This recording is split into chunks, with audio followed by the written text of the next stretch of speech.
So, know any good stories to pass the time? What kind of story? I don't know. Mother always had stories. Weren't you told any when you were a boy? There was a man I knew of long ago. His stories were brief and purposeful. Sounds fun. Do you remember any? There was one that concerned a hare and a tortoise. Like the witch's house? Unlikely. So what happens? They wager on a race between them. The hare is too confident of victory and foolish, while the tortoise is steady and disciplined. The tortoise wins. You haven't told a lot of stories, have you? How about one more story? Very well. There was a horse. The horse sought vengeance upon his enemy, a stag. But he could not kill the stag alone. The horse met a man, a hunter, and made a deal. He took the man's bit and bridle and allowed him to ride in a saddle on his back. Together, they killed the stag, and the horse tasted victory. But the hunter would not release the horse and made a slave of him. So getting revenge cost him his freedom. Hope it was worth it. It was not. Do we have time for another story? A short one. There was a tale of a frog. His pond had dried up, so the frog and his son left to find a new home. They found a well. The son saw the water and made to jump in, but the father stopped him.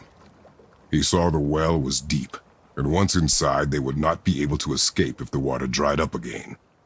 Wisely, they moved on. That's it? Yes. That's really not a story. If the son jumped in, it would be a story. Then he would be trapped and starve while the father watched helplessly. See? That's a story.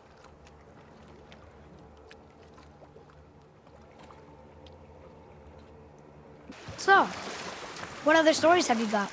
There was a young man who was caught stealing and condemned to die. His mother came to visit his prison. She was a kind woman who could only give love. But her son, the thief, met her with rage and bit off her ear. What? Why? Because the boy had always been a thief, and his mother had taught him only love and nothing of consequences. Had he been taught discipline instead, he might have lived longer. Sure, but her ear, that's not right. Another story? Very well. There was the story of the mother crab, who scolded her son. She told him he should walk forward, in pride, not sideways as he always did. But she's a crab too. He should say, sure, I'll look forward as soon as you show me how. Yes, he did say that. That was the story. I got it. How about one more story? Very well. There is a tale about a woodsman. He asked the trees of the forest for a branch to make a handle for his axe. Instead, the trees gave him a young sapling so they could keep their limbs. The woodsman made his axe, and then he returned and chopped down the oldest trees in the forest. Just because trees are old doesn't mean they're smart. So, what other stories have you got? There was once a scorpion who wished to travel to the other side of a river. Why? If you continue to interrupt, I will end the story. Okay. The scorpion asked the frog for help. He told the frog that if he gave him a ride across the river on his back, he would be rewarded.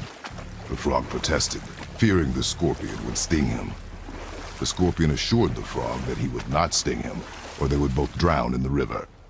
The frog agreed, but halfway across the river, the scorpion stung him. The frog was mortally wounded, and they both sunk to the bottom of the river and perished. That's sad. Why would the scorpion do that? He was a scorpion. It is his nature to do harm. Oh, that's just what Mom used to say about the gods. Your mother always spoke the truth. Enough stories.